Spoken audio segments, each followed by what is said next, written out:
Ililipat ko na sa pangalan ni Vanessa ang lahat ng shares mo, Maya. Wala ka namang silbi sa kumpanya at mas kailangan niya ng seguridad para sa mga proyektong hinahawakan niya. Narinig ko ang mga salitang iyon habang nakatayo ako sa labas ng pintuan ng study room. Hawak-hawak ang isang mainit na baso ng gatas para kay Adrian. Ang boses niya ay kaswal, parang nag-uusap lang sila tungkol sa pagkain o sa lagay ng panahon. Walang pag-aalinlangan, walang pagsisisi. Ramdam ko ang pagguho ng mundo sa ilalim ng aking mga paa. Isang uri ng pananahimik na nakakabingi na tila hinihigop ang lahat ng hangin sa pasilyo. Ang baso sa kamay ko ay unti-unting lumalamig, ngunit ang aking mga kamay ay nananatiling mahigpit ang kapit dito. Tila ito na lang ang tanging bagay na nagpapanatili sa akin para hindi ako tuluyang matumba. Tumingin ako sa refleksyon ko sa malaking salamin sa gilid ng pasilyo.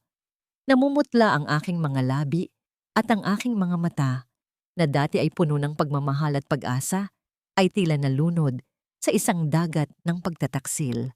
Ang sugat mula sa aking cesarean section ay tila humapdi, isang paalala na ilang linggo pa lang ang nakalilipas. Isinilang ko ang anak namin sa gitna ng matinding sakit sa pag-aakalang ang pamilyang ito ang magiging kanlungan ko habang buhay. Ngayon, ang silid na minsan kong pinagsilbihan ng may buong katapatan ay tila naging lugar ng aking matinding pagsubok. Narinig ko ang tawa ni Vanessa mula sa loob, isang tawang may halong pangungutya at tila puno ng kumpiyansa. May biglang kirot na dumaan sa aking dibdib, hindi lamang dahil sa aking pisikal na kalagayan, kundi dahil sa katotohanang ang taong pinag-alayan ko ng aking panahon at tiwala ay tila handa akong isantabi na parang wala na akong halaga. Dahan-dahan kong ibinaba ang baso ng gatas sa maliit na mesa sa tabi. Hindi man lang ito lumikha ng kahit anong tunog. Ang aking mga binti ay tila nanigas. Ayaw sumunod sa aking kagustuhan, ngunit kailangan kong umalis bago nila mapagtanto na nandoon ako. Sa bawat hakbang ko palayo, ang bawat pagtibok ng puso ko ay tila isang pagtatanong sa hangin. Paano ko haharapin ang bukas na ang tanging natitira na lang sa akin ay ang anak ko na hindi pa nila alam kung paano agawin mula sa akin? Tumigil ako sa tapat ng pintuan ng nursery. Doon, sa loob ng katahimikan ng kwarto, ang aking anak ay mahimbing na natutulog. Nilapitan ko siya, inayos ang kumot, at ang init ng kanyang maliit na katawan ang naging tanging sandata ko laban sa lamig ng katotohanang narinig ko. Habang pinagmamasdan ko ang kanyang payapang mukha, isang tanong ang pilit na kumakawala sa aking isipan, isang tanong na walang sagot sa oras na ito. Hanggang kailan ko kayang magkunwaring bulag at bingi sa larong ito habang ang taong mahal ko, ang mismong humahawak ng punyal na nakatutok sa aking likuran? Kinabukasan, ang bahay ay tila naging isang entablado kung saan kailangan kong magsuot ng maskara ng pagiging sunod-sunuran. Habang naghahain ako ng almusal, naramdaman ko ang mga mapanuring tingin ni Doña Elena, ang aking biyenan, na tila naghahanap ng kahit anong pagkakamali sa bawat kilos ko.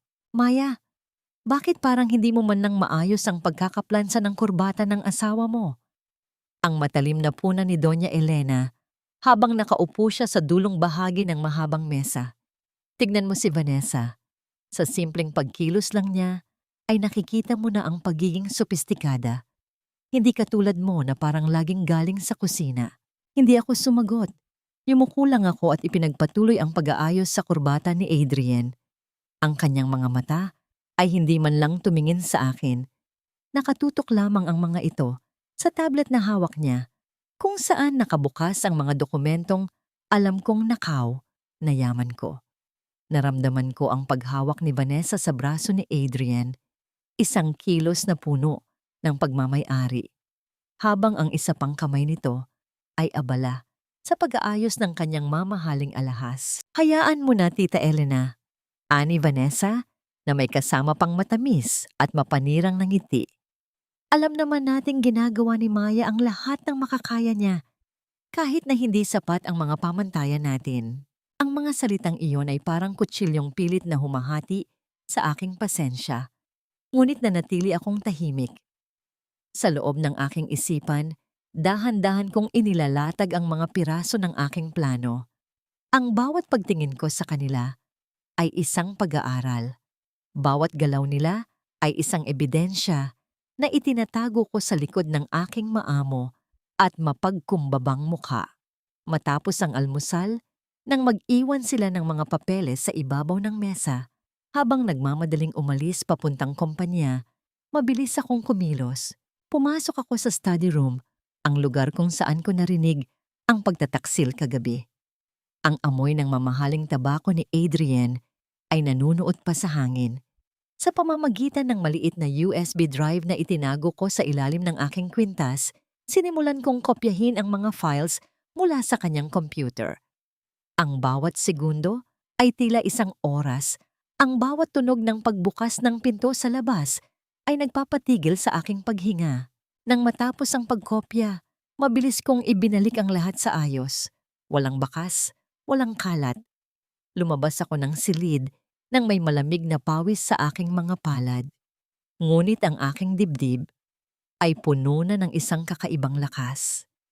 Sa gitna ng aking paglalakad, patungo sa kwarto ng aking anak, napansin ko ang isang maliit na sobre na naiwan sa ilalim ng pinto ng aming silid. Walang pangalan, walang tatak. Pagbukas ko nito, isang litrato ang bumungad sa akin. Litrato ko na nakuhanan noong nakaraang buwan sa labas ng gusali ng aking sariling kumpanya, kung saan nakatago pa rin ang aking tunay na pagkakakilanlan. Sino ang nakakaalam? Sino ang nagbabantay sa akin sa gitna ng lahat ng ito? Habang hawak ko ang litrato, ang takot na nararamdaman ko ay napalitan ng isang malalim na pagtatanong. May kakampi ba ako sa gitna ng mga taong nais akong ubusin? O may isa pang kalaban na naghihintay sa aking pagbagsak? Ang bawat paghakbang ko sa loob ng bahay na ito ay tila paglalakad sa ibabaw ng manipis na yelo. Ang sobrang may lamang litrato ay nakatago sa ilalim ng aking unan, isang paalala na hindi lamang sina Adrian at Vanessa ang mga taong dapat kong bantayan. Sa loob ng ilang araw, napansin ko ang unti-unting pagbabago sa pakikitungo sa akin ng mga katulong. Ang dating mga nakayukong tingin ay napalitan ng mga bulong-bulungan sa tuwing tumatalikod ako. Mukhang hindi na magtatagal ang babaeng yun dito. Narinig kong sabi ng isa sa mga kasambahay habang naglilinis ako sa sala. Sabi ni Vanessa, siya na raw ang susunod na hahawak ng lahat ng gamit sa mansyon na ito. Kawawa naman si Maya. Wala nang matitirahan kapag pinalayas na siya. Hindi ko na lang pinansin ang kanilang mga salita. Ang sakit na dulot ng kanilang panghuhusga ay tila naging manhid na sa aking sistema. Ang mas nakakabahala ay ang mga dokumentong nakita ko sa mesa ni Adrian kanina. Isang kontrata para sa paglilipat ng pondo ng kumpanya sa isang pribadong account sa ibang bansa ang nakalantad. Hindi lang nila kinukuha ang aking mga ari-arian, ninanakawan nila ang kumpanya. At sa harap ng batas, ako ang mananagot dahil sa aking pirma na nakapaloob sa mga legal na papeles na pinapirmahan nila sa akin noong panahong bulag pa ako sa pag-ibig. Habang naghahapunan kami, muling nagsalita si Doña Elena. Ang kanyang boses ay puno ng paghamak. Maya, mukhang kailangan na nating pag-usapan ang iyong pananatili rito. Masyado kang nakadepende sa suporta ng anak ko. Hindi ba mas makakabuti kung bumalik ka na lang sa probinsya at hayaan mong si Vanessa ang mag-asikaso sa apo ko? Mas mapapabuti ang kinabukasan ng bata sa ilalim ng gabay niya. Tumigil ang aking kutsara sa gitna ng hangin. Tumingin ako kay Adrian. Umaasang makikita ko ang kahit kaunting pagtutol sa kanyang mga mata. Ngunit ang nakita ko lang ay ang kanyang pananahimik, isang pagsang-ayon na mas masakit pa sa anumang sampal. Ang kanyang kamay ay nakapatong pa rin sa kamay ni Vanessa sa ilalim ng mesa. Hindi ko po kayang iwanan ng anak ko, Doña Elena. Mahinahon kong sagot, kahit na ang bawat salita ay parang may kasamang dugo sa aking lalamunan. Siya ang tanging dahilan kung bakit ako narito. Ang lakas ng loob mong magsalita tungkol sa pagmamahal sa anak, singit ni Vanessa habang bahagyang tumatawa. Baka nakakalimutan mo, Maya, wala kang maibibigay sa kanya kundi hirap. Hayaan mong kami na ang magbigay ng karangyaan na nararapat para sa kanya. Matapos ang hapunan, mabilis akong nagkulong sa aking kwarto. Sa gitna ng dilim, kinuha ko ang aking telepono at tinawagan ang isang lumang numero na matagal ko nang hindi ginagamit. Ang numero ng taong pinagkakatiwalaan ko bago ko nakilala si Adrian. Ang mga kamay ko ay nanginginig habang hinihintay ko ang sagot sa kabilang linya. Pagkaraan ng ilang ring, isang boses ang narinig ko. Isang boses na nagbigay sa akin ng maliit na hibla ng pag-asa. Maya, sa wakas ay tumawag ka rin. Alam mo na ba kung ano ang nangyayari sa mga account mo? Ang mga salitang yon ang nagpatibay ng aking desisyon. Ang pagiging sunod-sunuran ay tapos na. Kung gusto nilang agawin ang lahat, ibibigay ko sa kanila ang lahat. Ngunit hindi sa paraang inaasahan nila. Magiging bahagi sila ng isang laro kung saan ako ang may hawak ng lahat ng piyesa. Ang mga sumunod na araw ay naging isang masalimuot na pagtatanghal ng pagpapanggap. Sa labas, ako ang mapagkumbabang asawang naglilinis ng mansyon at nag-aalaga sa anak. Ngunit sa loob, ang aking isipan ay isang makinaryang mabilis na umiikot. Napansin ko ang unti-unting pagkabalisa ni Adrian. Madalas na siyang makatanggap ng mga tawag na nagpapabago sa kanyang timpla at madalas din siyang magmura sa loob ng study room ng mag-isa. Isang hapon, habang naglilinis ako sa pasilyo malapit sa kanilang opisina, narinig ko ang pagtatalo nila ni Vanessa. Hindi ko na kailangang sumilip. Sapat na ang bawat salitang tumatagos sa manipis na pintuan. Ano bang nangyayari sa mga account natin, Adrian? Bakit biglang nag-freeze ang mga pondo? Matinis na boses ni Vanessa, puno ng pagkadismaya. Hindi ba't sabi mo, sa loob ng isang linggo ay mapapasa atin na ang lahat ng kontrol sa kumpanya? Hindi ko alam, sagot ni Adrian, bakas ang pagod at tensyon sa kanyang boses. May kung sinong hacker ang humaharang sa bawat transaksyon ko. At ang mga investor, nagtatanong na kung bakit biglang nagbago ang mga pulisya sa loob ng board.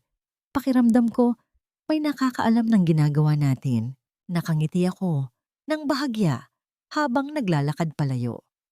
Ang hacker na tinutukoy niya ay ang resultang itinanim ko sa sistemang dati kong pagmamay-ari. Hindi nila alam na bawat password na sinusubukan nilang palitan ay direktang nagpapadala ng notifikasyon sa aking pribadong server. Ngunit hindi nagtagal ang aking kapanatagan. Habang papunta ako sa kusina, hinarang ako ni Doña Elena. Hinawakan niya ang aking braso ng napakahigpit, sapat na para mag-iwan ng marka sa aking balat. Maya, alam ko ang ginagawa mo. Bulong niya, ang kanyang mga mata ay nanlilisik sa galit. Huwag mong isiping manhid ako. Nakita ko ang paggamit mo ng computer ni Adrian noong isang gabi.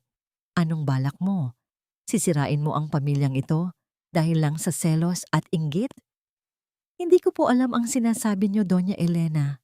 Sagot ko ng may malumanay, ngunit matatag na tono. Ang tanging hangad ko lang ay ang kapakanan ng anak ko.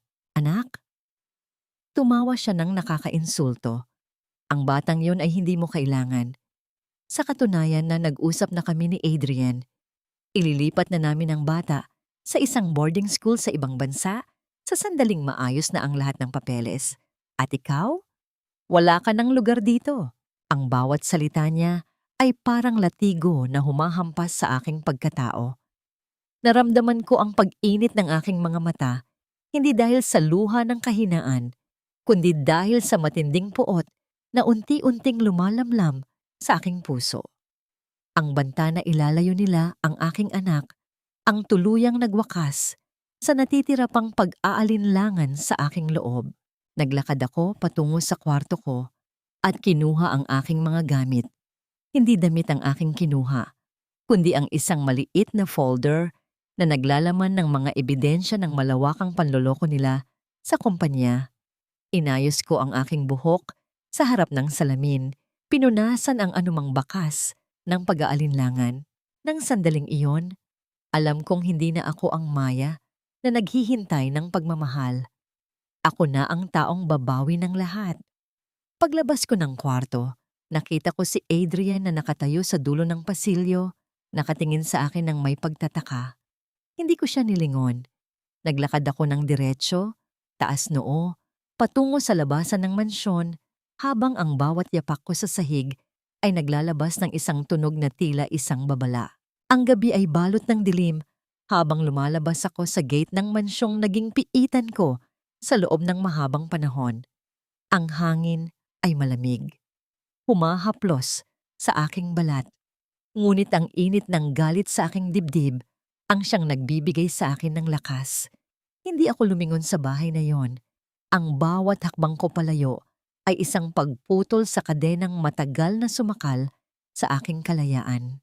Sumakay ako sa isang taxi na naghihintay sa labas. Habang papalayo ang sasakyan, pinanood ko sa side mirror ang pagliit ng mga ilaw ng mansyon. Sa loob ng taxi, kinuha ko ang aking telepono at nagpadala ng isang mensahe sa aking abogado. Handa na ang lahat. Ilabas na ang mga dokumento sa publiko bukas ng umaga. Hindi ako tumuloy sa bahay ng aking mga magulang dahil alam kong doon nila ako unang hahanapin. Sa halip, tumuloy ako sa isang maliit, ngunit ligtas na apartment na pagmamay-ari ko bago pa man ako ikasal. Dito, malayo sa mga mata nila, sinimulan kong buksan ang aking laptop. Ang liwanag ng screen ang nagsilbing tanglaw ko sa gabing iyon. Sinuri ko ang mga bank statements na aking nakuha, mga ebidensya ng malawakang tax evasion at money laundering na isinagawa ni na Adrian at Vanessa. Ang lahat ng pirma nila ay malinaw. Ang lahat ng transaksyon ay nakatala. Habang abala ako sa pag-aayos ng mga dokumento, biglang tumunog ang aking telepono. Isang tawag mula kay Adrian. Hayaan ko itong tumunog ng paulit-ulit. Ang bawat ring ay tila isang pagmamakaawa na hindi ko nabalak pakinggan. Nang tumigil ito, nakatanggap naman ako ng mensahe mula sa kanya. Nasaan ka? Umuwi ka ngayon din. Huwag kang gumawa ng eksena, Maya. Mag-usap tayo ng maayos. Napangiti ako nang mapait habang binabasa ang kanyang mensahe. Maayos na usapan. Matapos nilang tangkaing agawin ang anak ko at itapon ako na parang basahan, ang mensaheng iyon ay hindi pagmamalasakit. Ito ay pagtatangkang kontrolin muli ang sitwasyon dahil natatakot na silang mawala ang kanilang inaasahang yaman. Inilapag ko ang telepono at tumingin sa labas ng bintana. Ang mga ilaw ng lungsod sa ibaba ay tila maliliit na bituin. Nagpapaalala sa akin na sa kabila ng lahat ng sakit, ako pa rin ang may hawak ng kapangyarihan. Hindi na ako ang babaeng naghihintay ng validation mula sa asawa. Ako na ang bagong Panginoon ng aking sariling tadhana. Kinabukasan, habang ang araw ay dahan-dahang sumisikat, inihanda ko ang aking sarili. Hindi ako nagsusuot ng kahit anong mamahaling alahas o damit na tatak ng aking yaman. Ang suot ko ay simple, formal at matapang. Pagdating ng takdang oras, magtatagpo ang landas namin ni na Adrian at Vanessa sa board meeting ng kumpanya. Hindi na bilang asawa niya, kundi bilang ang may-ari na matagal na nilang hinihintay na maglaho. Habang hinihintay ko ang oras, naramdaman ko ang paggalaw ng isang anino sa labas ng aking apartment. May isang taong nakatayo sa tapat ng pinto, nakamasid, nakikinig. Hindi ko alam kung sila ba ito o kung may iba pang nagbabantay sa akin, ngunit hindi na ako natatakot. Ang takot ay iniwan ko na sa loob ng mansyong yon. Ngayon, ang tanging nararamdaman ko ay ang pananabik para sa darating na unos. Ang araw ng board meeting ay dumating na may kasamang malakas na ulan na tila sumasalamin sa bagyong magaganap sa loob ng gusali. Habang naglalakad ako, patungo sa entrance ng kumpanya, nakita ko ang mga sasakyang mamahalin na nakaparada sa labas. Iba ang aura ng lugar, masikip, puno ng tensyon, at amoy kape at takot. Ang bawat empleyadong nagdadaan ay yumuyuko sa akin, hindi dahil kilala nila ako bilang may-ari, kundi dahil sa awtoridad na pilit kong ipinapamalas sa aking bawat hakbang. Pagpasok ko sa loob ng elevator, ang aking refleksyon sa bakal na pinto ay seryoso at walang emosyon. Nang bumukas ang pinto sa boardroom, naramdaman ko ang paghinto ng oras. Naroon si Adrian, nakaupo sa gitna ng mesa, habang nasa tabi niya si Vanessa na may suot na mamahaling kwintas na alam kong galing sa pondo ng kumpanya. Nang makita nila ako, ang kanilang mga mukha ay dumaan mula sa pagkagulat patungo sa matinding pangungutya. "Maya, anong ginagawa mo rito?" Tanong ni Adrian. Ang boses niya ay mababa at puno ng babala. "Hindi ka dapat nandito. Umuwi ka na bago pa kita mapahiya sa harap ng mga board members." "Hindi ako narito para mag-usap tungkol sa ating pagsasama, Adrian." Sagot ko. Ang boses ko ay kalmado, ngunit may diin na nagpatahimik sa buong silid. "Nandito ako para sa kumpanyang ito." Tumawa si Vanessa, isang tawa na pilit at may halong kaba. "Kumpanya? Sa tingin mo ba ay may karapatan ka pa rito pagkatapos ng ginawa mong pagtakas?" "Adrian, paalisin mo na ang babaeng ito. Nakakasira siya ng mood." Hindi ako tumingin kay Vanessa. Ang mga mata ko ay nakapako kay Adrian na unti-unting namumutla habang lumalapit ako sa dulo ng mesa. Inilapag ko ang isang makapal na folder sa harapan niya. Ang bawat papel na nakapaloob doon ay ang katapusan ng kanilang kasinungalingan. "Basahin mo, Adrian," sabi ko. "Lahat ng transaksyong ginawa ninyo sa loob ng nakaraang 6 na buwan. Ang paglipat ng mga pondo sa mga dummy accounts, ang pagpapalsipika ng mga pirma. Lahat ng ito ay sapat na para ipadala kayong dalawa sa kulungan." Ang katahimikan sa loob ng silid ay naging mabigat. Halos hindi na makahinga ang sinuman. Nakita ko ang panginginig ng mga kamay ni Adrian habang binubuklat niya ang mga dokumento. Ang kanyang mga mata ay nanlaki habang nakikita ang mga ebidensya na hindi niya akalaing makukuha ko. Sa kabilang banda, si Vanessa ay biglang tumayo. Ang kanyang mukha ay nawalan ng kulay at ang kanyang mga kamay ay humawak sa gilid ng mesa upang hindi siya matumba. "Hindi ito totoo. Gawa-gawa mo lang ang mga ito," sigaw ni Vanessa, ngunit ang kanyang boses ay nanginginig na. "Ang lahat ng ito ay sertipikado ng mga auditor na hindi nyo kayang suhulan." Sagot ko. Ang bawat salita ay parang suntok sa kanilang pagkatao. At higit sa lahat, ako ang legal na may-ari ng bawat porsyento ng kumpanyang ito. Adrian, ang pagiging asawa mo ay tapos na at ang pagiging empleyado mo rito ay matatapos na rin sa loob ng susunod na 5 minuto. Sa labas, ang kulog ay umalingaw-ngaw sa buong gusali na tila sumasabay sa pagguho ng kanilang mundo. Tumingin ako sa paligid ng mesa, sa mga board members na ngayon ay nakatingin sa akin ng may paghanga at pagkilala. Ang kanilang mga mata ay hindi na sa akin nakatingin bilang isang babaeng pinagsilbihan, kundi bilang ang kanilang tunay na leader. Ang tensyon sa loob ng boardroom ay tila isang nakabuhol na alambre na handang maputol anumang oras. Ang bawat board member ay hindi makapagsalita. Ang kanilang mga mata ay nagpapalipat-lipat sa mga ebidensyang nakalatag sa mesa at sa maputlang mukha ni na Adrian at Vanessa. Ang mga dokumentong hawak ni Adrian ay tila naging pasan niyang bigat. Nanginginig ang kanyang mga daliri sa bawat paglipat ng pahina. "Adrian, ipaliwanag mo ito," wika ng isa sa mga matatandang board member. Ang kanyang boses ay malamig at puno ng pagkadismaya. "Totoo ba na ginamit mo ang pangalan ng kumpanya para sa mga ilegal na transaksyong ito?" Hindi sumagot si Adrian. Ang kanyang mga mata ay nakapako sa sahig. Ang kanyang dating kayabangan ay napalitan ng isang desperadong takot. Sinubukan ni Vanessa na lumapit sa kanya, ngunit itinulak siya ni Adrian ng mahina. Isang senyales na ang kanilang alyansa ay nagsisimula nang gumuho sa harap ng panganib. Wala akong kinalaman sa mga yon. Sigaw ni Vanessa. Ang kanyang boses ay puno ng histerya habang tumitingin sa mga tao sa paligid. Si Adrian ang nagplano ng lahat. Sinunod ko lang ang mga utos niya dahil takot akong mawalan ng trabaho. Ang pagtataksil na yon ang naging huling kuko sa kanilang kabaong. Ang tawa na namuo sa aking dibdib ay hindi ko na napigilan. Isang tawa na walang halong saya, kundi purong kapaitan. Tumingin ako sa kanila. Ang bawat isa sa kanila ay naghahanap ng paraan para iligtas ang sarili habang ang barkong sinasakyan nila ay unti-unti nang lumulubog.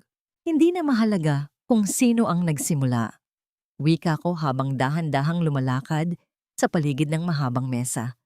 Ang mahalaga ay ang batas.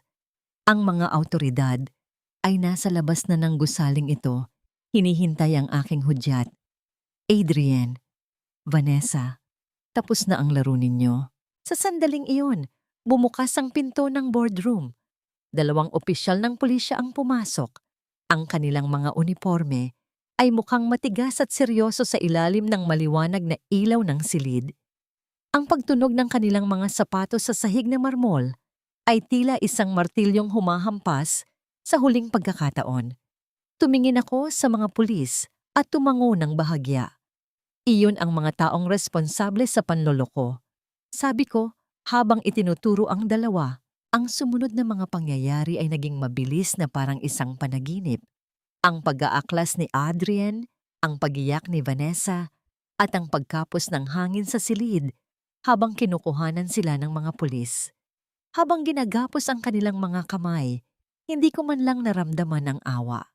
Ang tanging nararamdaman ko ay ang paggaan ng aking balikat, na tila ang bawat pasanin ng nakaraang mga buwan ay unti-unting nawawala.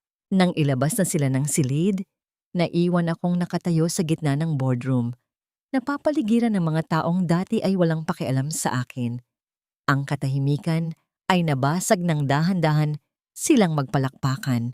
Isang pagkilala na matagal ko nang dapat natanggap. Ngunit hindi ako nagpalakpak. Tumingin ako sa bintana, kung saan ang ulan ay unti-unti nang tumitigil. Ang ulap ay naghihiwalay, nagbibigay daan sa isang sinag ng araw na tumatama sa aking mukha. Ngunit sa likod ng tagumpay na ito, isang tanong ang nananatili sa aking isipan. Nasaan ang aking anak? Ang katahimikan sa loob ng boardroom ay hindi nagtagal. Sa kabila ng aking tagumpay, ang bawat segundo ay tila isang matalim na karayom na tumutusok sa aking puso. Alam ko kung saan dinala ng aking biyena ng aking anak noong araw na umalis ako, at ang bawat sandaling lumilipas ay isang panganib. Hindi ko na hinintay ang anumang paliwanag o pagbati mula sa mga board member. Mabilis akong lumabas ng gusali. Ang aking mga paa ay halos hindi na sumasayad sa sahig sa bilis ng aking pagtakbo.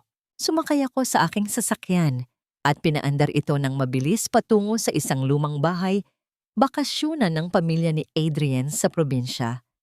Iyon ang tanging lugar na maaari nilang pagtaguan ng aking anak. Isang lugar na malayo sa mata ng publiko. Isang lugar na alam kong magiging kulungan ng aking anak. Habang binabaybay ko ang daan, ang bawat punong nadadaanan ko ay tila nakikipagkarera sa bilis ng tibok ng aking puso. Nang marating ko ang lugar, bumaba ako sa sasakyan at dahan-dahang lumapit sa lumang gate. Ang paligid ay madilim at tanging ang huni ng mga kuliglig ang bumasag sa katahimikan ng gabi.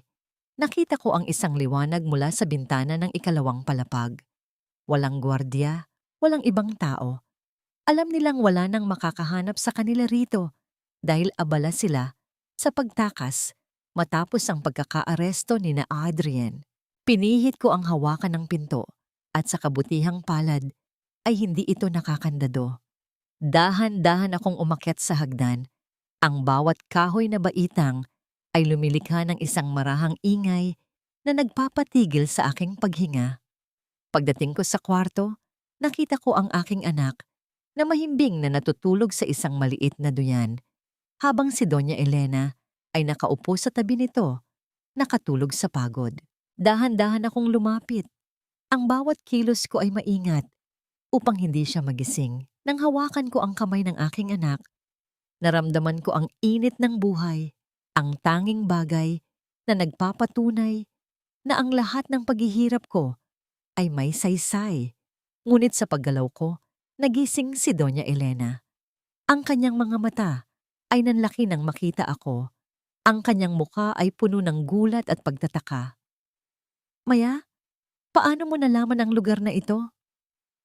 Bulong niya. Ang kanyang boses ay nanginginig dahil sa takot. Hindi ako sumagot. Tumingin ako sa kanya. Ang aking mga mata ay puno ng determinasyon na hindi na niya kayang labanan. Wala na ang anak mo, Doña Elena. Tapos na ang kapangyarihan ninyo. Ibinigay ko na sa batas ang nararapat para sa kanila. Ngayon, ilalabas ko ang anak ko sa bahay na ito at hinding-hindi niyo na kami makikita muli. Tumayo siya, tila susubukan pa akong pigilan, ngunit huminto siya nang makita niya ang mga pulis na sumunod sa akin na nakatayo na ngayon sa may pintuan. Ang kanilang presensya ang nagtulak sa kanya na bumalik sa pagkakaupo. Ang kanyang mukha ay unti-unting nawalan ng kulay. Walang halong puot sa aking puso nang tingnan ko siya sa huling pagkakataon. Ang tanging nararamdaman ko ay awa sa isang babaeng ginugol ang buong buhay niya sa pagiging gahaman hanggang sa maiwan siyang mag-isa sa dilim. Kinuha ko ang aking anak at niyakap siya ng mahigpit. Sa labas, ang bukang liwayway ay nagsisimula ng magpakita ng liwanag. Ang bagong araw ay sumisimbolo sa aming bagong buhay, isang buhay na malaya, payapa at puno ng pag-asa. Ang pagyakap ko sa aking anak habang lumalabas kami sa lumang bahay na yon ay ang pinakamabigat ngunit pinakamalayang sandali ng kamkomam ng aking buhay. Ang bawat paghinga ng bata ay tila isang himig na nagpapatahimik sa lahat ng ingay at kaguluhang dinaanan namin sa pagbaba namin ng hagdan. Ang sinag ng bukang liwayway ay tumatama sa aming mga mukha. Isang pangako na ang nakaraan ay tunay na naiwan na sa dilim. Sumakay kami sa sasakyan at nagsimulang bumiyahe pabalik sa lungsod. Sa loob ng sasakyan, hindi ko mapigilang mapaluha habang pinagmamasdan ang kanyang payapang mukha. Ang bawat luha ay hindi dahil sa sakit, kundi dahil sa labis na pasasalamat. Natapos na ang lahat ng pagpapanggap. Tapos na ang lahat ng gabi ng pag-iiyak sa loob ng banyo. Tapos na ang lahat ng pagtitiis. Pagdating namin sa aking apartment, ang bawat sulok nito ay tila naghihintay sa aming pagbabalik. Inihiga ko ang aking anak sa kama at pinanood siya ng matagal. Sa sandaling iyon, ang aking isipan ay bumalik sa mga araw na itinago ko ang aking pagkakakilanlan, ang mga araw na pinili kong maging walang silbi para lamang makita kung hanggang saan ang pagmamahal ni Adrian. Ngayon, malinaw na sa akin. Ang pagmamahal na nakabase sa panlilinlang ay hindi kailanman magiging matibay. Habang nagtitimpla ako ng gatas sa kusina, nakatanggap ako ng tawag mula sa aking abogado. Maya, ang lahat ng papeles para sa pagbawi sa kumpanya ay aprobado na. Hawak mo na ang buong kontrol. At tungkol sa kaso ni na Adrian, magsisimula na ang pagdinig sa susunod na linggo. Handa ka na bang humarap sa kanila? Tumingin ako sa labas ng bintana kung saan ang mga tao ay nagsisimula na ang kanilang araw. May mga nagmamadali, may mga nagtatawanan, mga buhay na hindi natinag ng aking personal na digmaan. Handa na ako. Sagot ko ng may katatagan. Hindi para maghiganti, kundi para tiyakin na hindi na sila makakasakit ng ibang tao muli. Pagkatapos ng tawag, naupo ako sa maliit na sofa at pinagmasdan ang paligid. Ang aking buhay ay muling nagsisimula mula sa simula. Hindi na ako ang babaeng naghihintay sa mansyon, hindi na ako ang asawang tagapagluto at tagaplansa. Ako na ang babaeng may hawak ng sarili niyang kinabukasan.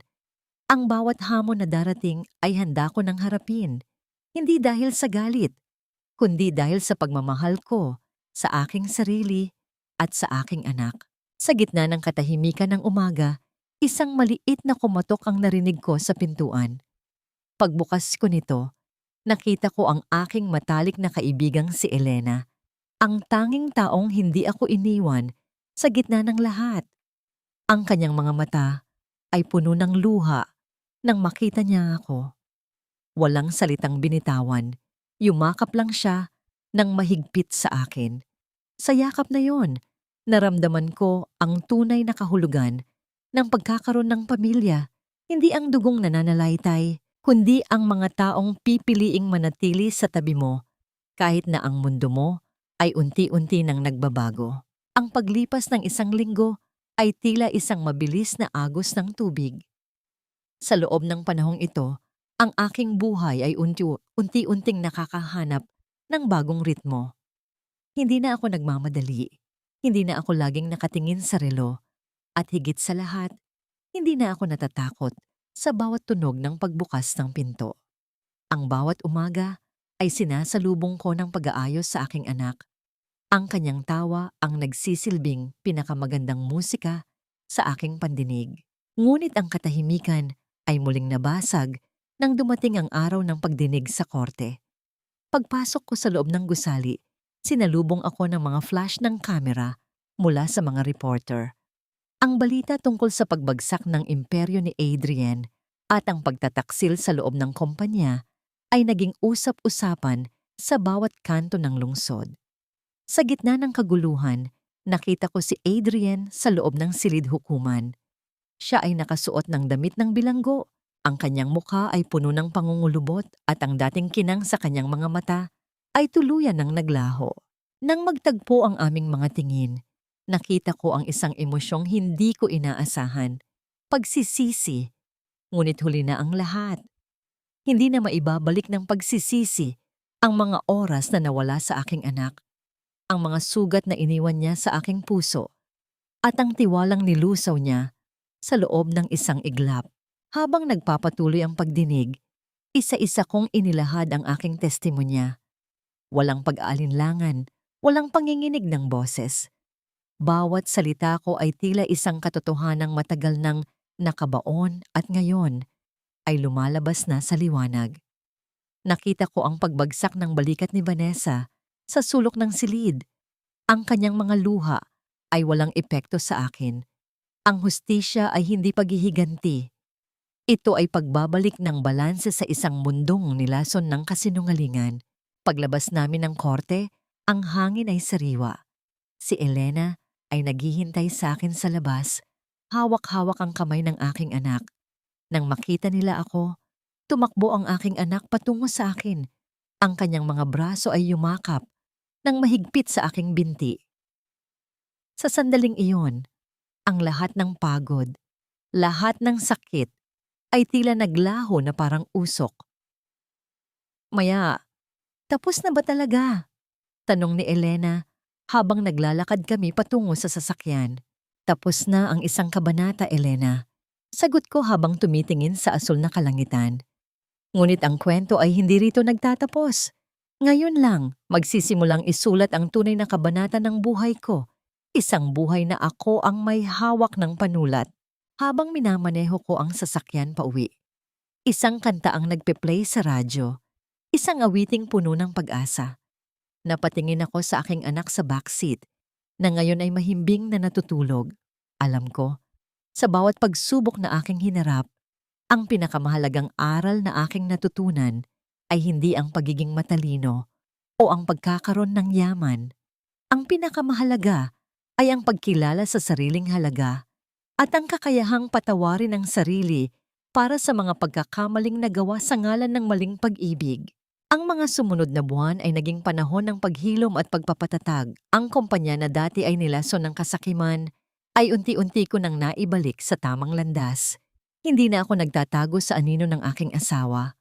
Ako na ang humaharap sa mga board meeting. Ako na ang gumagawa ng mga desisyon. Sa bawat pagpirma ko sa mga dokumento, nararamdaman ko ang bigat ng responsibilidad, ngunit hindi na ito nakakapagod. Ito ay nagbibigay sa akin ng layunin. Isang hapon, habang naglalakad ako sa isang parke kasama ang aking anak, isang pamilyar na figura ang lumapit sa akin, si Adrian. Hindi na siya ang lalaking may suot na mamahaling suit at relo. Ang kanyang buhok ay ginupitan ng maikli at ang kanyang mga damit ay simple, halos hindi makilala.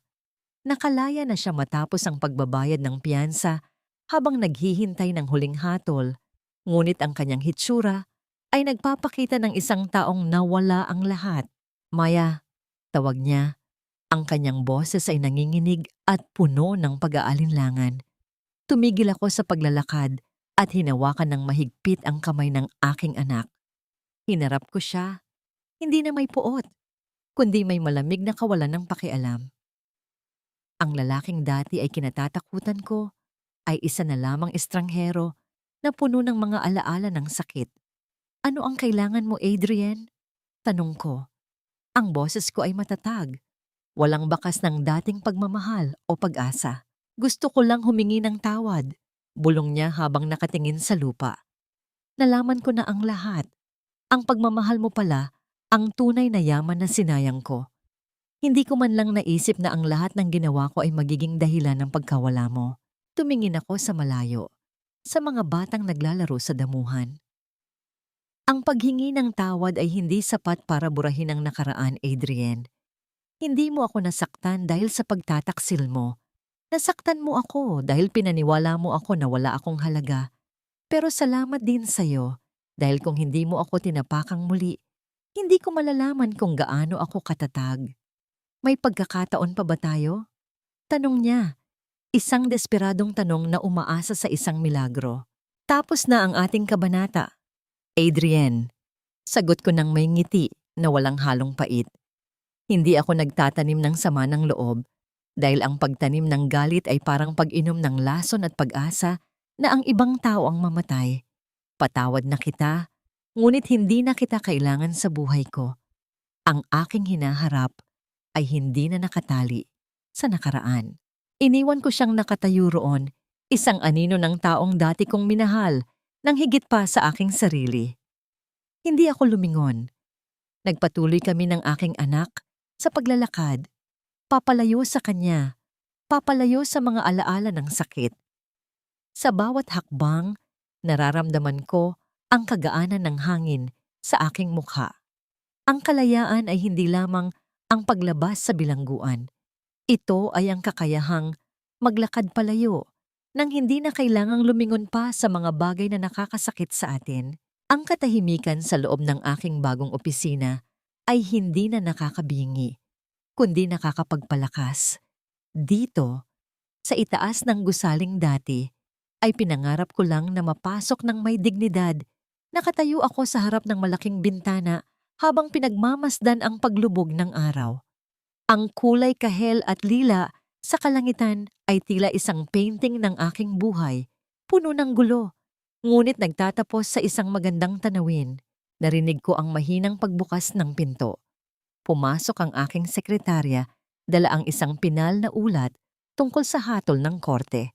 Mamaya, malumanay niyang sabi, formal na pong ibinaba ang sentensya. 15 taon para kay Vanessa dahil sa pagnanakaw at panloloko. Si Sir Adrian naman ay nahaharap sa 10 taon. Tumango ako ng dahan-dahan. Walang pagsigaw ng tagumpay sa aking puso. Wala ring luha ng awa. Ang nararamdaman ko lang ay ang isang malalim na paghinga na tila ang huling nakabuhol na emosyon sa aking dibdib ay tuluyan ng lumuwag. Ang hustisya ay hindi laging matamis. Kung minsan, ito ay payapa lamang. Ito ay ang pagtatapos ng isang kabanata na ayaw mo nang balikan pa. Salamat, sabi ko sa kanya. Maari ka nang umuwi. Gusto ko munang mapag-isa. Nang makaalis siya, kinuha ko ang isang maliit na frame sa aking mesa. Hindi ito larawan ng aking kumpanya o ng aking yaman. Larawan ito namin ng aking anak nung unang araw na lumipat kami sa aming bagong bahay. Doon ko napagtanto na ang tunay na imperyo ay hindi nabubuo sa pamamagitan ng pera o kapangyarihan, kundi sa pamamagitan ng pagmamahal na nananatili matapos ang lahat ng unos. Habang hinihimas ko ang salamin ng frame, naalala ko ang mga gabing tinatanong ko ang Diyos kung bakit ako kailangang dumaan sa gayong klaseng sakit. Ngayon, alam ko na ang sagot. Kailangan kong mabasag ng paulit-ulit para malaman ko kung anong klase ng materyales ang bumubuo sa aking pagkatao. Hindi pala ako gawa sa marupok na salamin. Gawa ako sa ginto na kailangang dumaan sa apoy para lalong kuminang. Lumabas ako ng opisina at nagtungo sa parking lot. Habang nagmamaneho ako pauwi, nadaanan ko ang dating mansyon ni na Adrian. Ito ay nakakandado na, madilim, at unti-unti nang nilalamon ng mga ligaw na damo. Ang dating simbolo ng karangyaan ay naging monumento na lamang ng kasakiman. Hindi ko na ito tinitingnan ng may sakit. Ito ay isa na lamang lumang bahay sa gilid ng kalsada ng aking nakaraan. Pagdating ko sa bahay, sinalubong ako ng amoy ng masarap na hapunan. Si Elena ay abala sa kusina at ang aking anak ay naglalaro sa sahig. Sinusubukang itayo ang kanyang mga blocks. Nang makita niya ako, binitiwan niya ang kanyang mga laruan at mabilis na gumapang patungo sa akin. "Mama!" Sigaw niya, ang kanyang unang salita na tila isang basbas sa aking pagod. Napaiyak ako habang binubuhat ko siya. Ito ang aking tagumpay. Ito ang aking dahilan. Habang yakap-yakap ko ang aking anak, naramdaman ko ang isang kakaibang panginginig sa aking bulsa. Kinuha ko ang aking telepono at nakita ang isang hindi kilalang numero. Pagbukas ko ng mensahe, tanging 3 salita ang nakasulat. "Huwag kang kampante." Naramdaman ko ang biglang paglamig ng hangin sa loob ng bahay. Sino pa ang natitira sa dilim na hindi pa natatapos ang laban sa akin? Ang kaligayahang aking nararamdaman ay biglang naglaho. Pinalitan ng isang malamig na takot na gumagapang sa aking likuran habang hawak-hawak ko ang aking telepono. Ang 3 salitang iyon ay hindi lamang simpleng banta. Ito ay isang paalala na ang mga kaaway na aking tinalo ay may mga galamay na hindi ko pa tuluyang napuputol. Tumingin ako sa aking anak na payapang naglalaro sa sahig at ang bawat tawa niya ay tila naging isang marupok na kristal na maaring mabasag anumang oras. "Maya, anong nangyari? Bakit bigla kang namutla?" Tanong ni Elena habang papalapit siya sa akin. Dala ang isang baso ng tubig. Hindi ako agad nakapagsalita. Ipinakita ko sa kanya ang screen ng aking telepono. Nakita ko ang pagbabago sa kanyang mukha mula sa pag-aalala patungo sa matinding galit.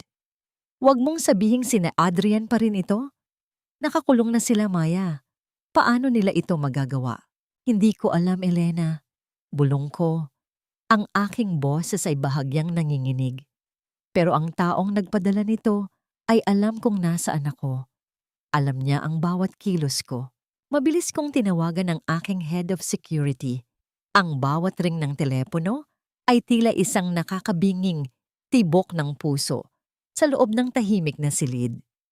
Inutusan ko silang doblehin ang pagbabantay sa paligid ng bahay at suriin ang lahat ng CCTV footage sa loob ng nakaraang 24 na oras. Pagkatapos ng tawag, nilapitan ko ang aking anak at binuhat siya ng mahigpit na tila ang aking mga braso ay isang pader na hindi kayang tumpakin ng anumang panganib. Gabi nang ngunit hindi ako dinalaw ng antok. Nakaupo ako sa tabi ng bintana, pinagmamasdan ang madilim na kalsada sa labas. Ang bawat pagdaan ng sasakyan, ang bawat paggalaw ng mga sanga ng puno dahil sa hangin, ay nagbibigay sa akin ng matinding kaba. Sa gitna ng aking pagmumuni-muni, narinig ko ang isang mahinang kaluskos mula sa labas ng aking pinto. Isang tunog na tila may inilalagay na kung anong bagay sa sahig. Dahan-dahan akong lumapit sa pinto. Ang aking hininga ay pinipigilan ko upang mas marinig ang anumang ingay. Nang buksan ko ang pinto, walang tao sa pasilyo. Ngunit sa paanan ng aking pintuan, may isang maliit na kahon na nakabalot sa itim na papel. Nanginginig ang aking mga kamay habang binubuksan ko ito. Sa loob ng kahon, nakita ko ang isang lumang laruan ng aking anak. Ang paborito niyang asul na oso na naiwan namin sa mansyon ni na Adrian. Ang laruan ay puno ng dumi at may isang matalim na hiwa sa gitna na tila sadyang sinira ng isang tao gamit ang kutsilyo. Kasama nito ang isang maliit na papel na may sulat kamay. Ang mga utang ay dapat bayaran, Maya. Hindi lang pera ang kinuha mo sa amin, kundi ang aming dangal. Napaupo ako sa sahig. Ang aking puso ay tila sasabog sa takot. Hindi ito si Adrian, hindi rin ito si Vanessa. Ang sulat kamay na yon ay pamilyar sa akin. Isang sulat kamay na matagal kong nakita sa mga lumang dokumento ng pamilya. Doña Elena, ang aking biyenan na akala ko ay nananatiling mahina at talunan sa probinsya. Sa sandaling iyon, narinig ko ang pag-iyak ng aking anak mula sa kabilang kwarto. Mabilis akong tumakbo patungo sa kanya, ngunit bago ko pa mahawakan ang hawakan ng pinto, nakita ko ang isang anino na gumagalaw sa loob ng kwarto sa pamamagitan ng siwang sa ilalim ng pinto. Ang aking mundo ay tila huminto sa pag-ikot. Ang takot na nararamdaman ko ay lumampas na sa aking mga buto. Isang uri ng panlalamig na tila nagpapatigil sa daloy ng aking dugo. Mabilis kong itinulak ang pinto ng nursery. Ang tunog ng pagtama nito sa pader ay umalingaw-ngaw sa buong pasilyo. Ngunit hindi ko na inisip ang anumang ingay. Ang tanging nasa isip ko ay ang kaligtasan ng aking anak. Sa gitna ng kwarto, sa tabi ng maliit na duyan, nakaupo si Doña Elena. Hindi siya nakasuot ng kahit anong marangyang damit.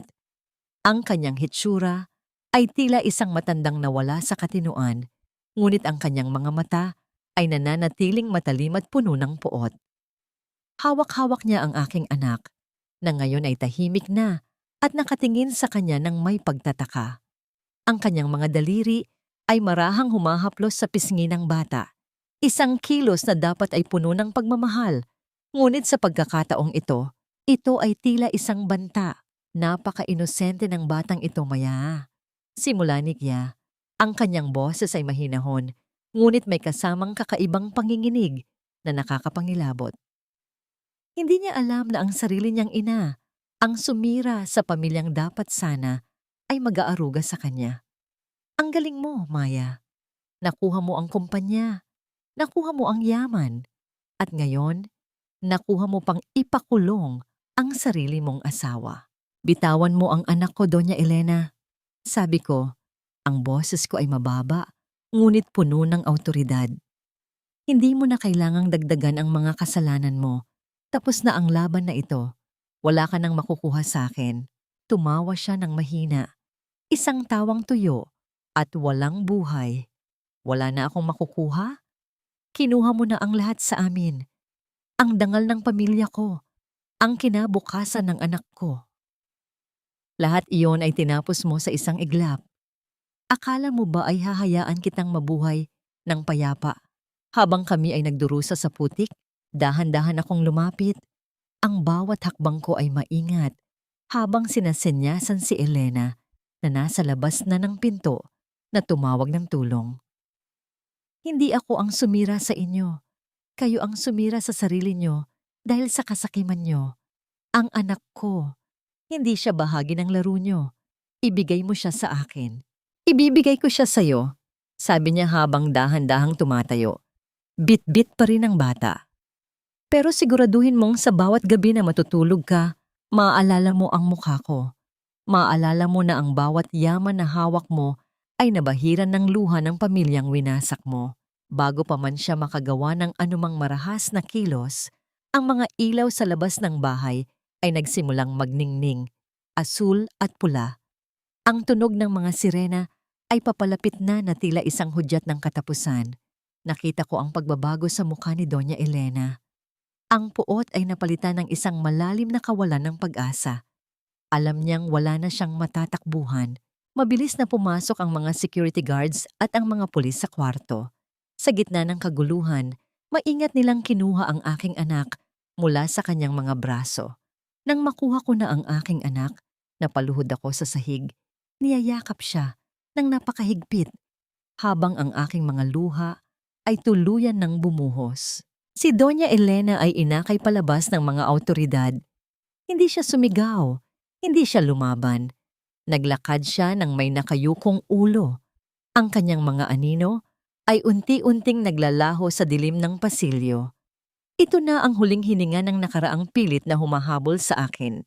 Nang tumahimik na ang lahat, nanatili ako sa sahig ng nursery. Kapiling ang aking anak. Sa gitna ng katahimikan, ang bagyong ito, na nagsimula sa isang simpleng pagtataksil, ay tuluyan na ring humupa. Ngunit ang tanong ay nananatili. Sa likod ng lahat ng yaman at tagumpay, mayroon pa bang puwang para sa tunay na kapayapaan sa aming mga puso? Ang sikat ng araw na tumatago sa bintana ng aking silid ay wala nang kasamang bigat o pangamba. Sa unang pagkakataon sa loob ng maraming taon, nagising ako na ang tanging naririnig ay ang banayad na paghinga ng aking anak sa aking tabi at ang malamyos na huni ng mga ibon sa labas. Ang mansyon ni na Adrien, ang mga banta ni Doña Elena, at ang bawat panlalait na aking tinanggap ay tila mga anino na lamang na tuluyan ng natunaw sa liwanag ng bagong umaga. Tumayo ako at naglakad patungo sa salamin. Hindi na isang biktima ang nakikita ko. Ang babaeng nakaharap sa akin ay may mga matang puno ng karunungan, mga balikat na mas pinatigas ng bawat unos, at isang pusong natutong maghilom sa sarili nitong paraan. Sa araw na ito, hindi na ako pupunta sa opisina para makipaglaban. Pupunta ako roon para magtatag ng isang pundasyon, isang programa para sa mga kababaihang nakaranas ng pang-aabuso at kawalan ng boses upang hindi nila kailangang dumaan sa dilim na aking tinahak ng mag-isa. Pagdating ko sa kumpanya, ang mga empleyado ay hindi na tumitingin sa akin ng may pag-aalinlangan. Ang bawat pagbati nila ay may kalakip na tunay na paggalang. Sa loob ng aking opisina, hinarap ko ang aking abogado para sa huling pirma ng aking buhay kasama si Adrien, ang formal na pagpapawalang bisa ng aming kasal at ang pagbabalik ng aking pagkadalaga sa lahat ng aking mga legal na dokumento. Tapos na, Maya, sabi ng aking abogado habang kinukuha ang huling pahina. Mula sa araw na ito, ikaw na muli ang may-ari ng iyong pangalan, ng iyong yaman, at ng iyong buong pagkatao. Isang malalim na paghinga ang aking pinakawalan na tila ang huling bakas ng lason sa aking sistema ay tuluyan ng nailabas. Nang hapon ding iyon, dinala ko ang aking anak sa dalampasigan. Ang tunog ng mga alon na humahampas sa pampang ay tila isang ritual ng paglilinis. Habang naglalakad kami sa buhanginan, kinuha ko ang aking lumang singsing sa kasal mula sa aking bulsa. Pinagmasdan ko ang kinang nito sa ilalim ng papalubog na araw, ang huling simbolo ng aking pagkakamali. Walang pag-aalinlangan kong inihagis ang singsing sa malawak na karagatan. Nakita ko ang maliit na tilamsik ng tubig bago ito tuluyang lumubog sa kailaliman, nawala sa gitna ng asul na tubig na walang hanggan. Hindi ko naramdaman ang sakit. Ang naramdaman ko ay ang kapayapaan na tanging ang pagpapatawad sa sarili ang makakapagbigay. Mama, tignan mo, sigaw ng aking anak habang itinuturo ang isang makulay na saranggola sa langit. Ngumiti ako at niyakap siya ng mahigpit. Ang langit ay puno ng kulay, isang paalala na ang bawat dapit hapon ay may kasunod na bukas na puno ng pag-asa. Ang aming buhay ay hindi na isang melodrama ng sakit at paghihiganti. Ito ay isa ng tula ng pagbangon at pag-ibig na walang hinihinging kapalit. Habang naglalakad kami palayo sa dagat, ramdam ko ang init ng kanyang maliit na kamay sa aking palad. Ang nakaraan ay isa na lamang kwento na aking isasalaysay sa kanya balang araw. Hindi para magtanim ng galit, kundi para ituro sa kanya na kahit gaano man kadilim ang gabi, ang liwanag ay laging makakahanap ng paraan para sumikat muli. Lumipas ang 5 taon na tila isang banayad na agos ng ilog. Dahan-dahang binubura ang mga bakas ng pait at pinapalitan ito ng matatag na lupa ng katahimikan. Sa isang malawak at luntiang hardin sa labas ng aking bagong tahanan, pinagmamasdan ko ang aking anak na si Gabriel, na ngayon ay isang masiglang bata na, habang hinahabol niya ang mga paru-paro sa gitna ng mga bulaklak. Ang kanyang tawa ay hindi na lamang musika sa aking pandinig. Ito ang naging pundasyon ng aking bagong mundo. Nakatayo ako sa balkonahe, hawak ang isang mainit na tasa ng tsaa. Ang bawat pagdaloy ng init nito sa aking lalamunan ay nagpapaalala sa akin na ang buhay ay patuloy na nagbibigay ng pagkakataon para sa mga pusong handang tumanggap ng paghihilom. Ang aking kumpanya ay hindi na lamang tungkol sa teknolohiya at kita. Ito ay naging kanlungan na rin ng aking pundasyon para sa mga kababaihang biktima ng karahasan at panlilinlang. Sa bawat kwentong aking naririnig mula sa kanila, nakikita ko ang aking dating sarili. At sa bawat tagumpay nila, lalong naghihilom ang aking mga natitirang sugat. Tinanong ako ni Elena kanipaman kung napatawad ko na ba sina Adrian at Vanessa. Sa loob ng mahabang panahon, hindi ko alam ang sagot. Ngunit ngayon, habang pinagmamasdan ko ang payapang langit, batid ko na ang tunay na kapatawaran ay hindi ang pagsasabi na tama ang kanilang ginawa. Ang kapatawaran ay ang pagbitaw sa kadena ng puot na nagtatali sa akin sa kanila. Napatawad ko na sila, hindi dahil karapat-dapat sila sa aking habag, kundi dahil karapat-dapat ako sa aking sariling kapayapaan. Sila ay nananatiling mga bilanggo ng kanilang sariling mga desisyon, habang ako ay malaya na sa mga alaala ng kanilang pananakit. Ang hustisya ay naging ganap.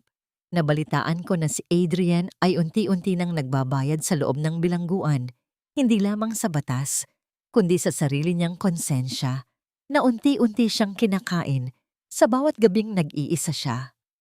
Si Vanessa naman ay nawala na sa paningin ng publiko, isang anino ng kanyang dating ambisyon. Ang kanilang kwento ay nagsilbing babala, habang ang aking kwento ay nagsilbing liwanag. Ang pinakamahalagang aral na aking natutunan sa gitna ng lahat ng ito ay ang katotohanang ang ating halaga ay hindi nakadepende sa kung paano tayo tinatrato ng ibang tao. Ang halaga natin ay nagmumula sa ating kakayahang bumangon, magmahal muli, at manatiling mabuti sa kabila ng mundong puno ng panlilinlang. Ang pagiging ina ang nagbigay sa akin ng lakas, ngunit ang pagiging babae na may paninindigan ang nagbigay sa akin ng tagumpay. Lumapit sa akin si Gabriel at niyakap ang aking binti. Ang kanyang mga mata ay puno ng kuryosidad at pagmamahal. Binuhat ko siya at hinalikan sa noo. Sa aming paglalakad papasok sa bahay, naramdaman ko ang tunay na kaligayahan. Isang kaligayahang hindi nakabase sa yaman o sa paghihiganti, kundi sa simpleng pagtanggap na ang lahat ng sakit ay may katapusan at ang bawat dapit hapon ay isang paghahanda para sa mas maliwanag na bukas. Ang aming paglalakbay ay hindi naging madali, ngunit bawat luha ay naging pataba sa lupang kinalalagyan namin ngayon. Ngayon, sa gitna ng katahimikan at pagmamahal, masasabi ko ng buong puso, ako ay buo na muli.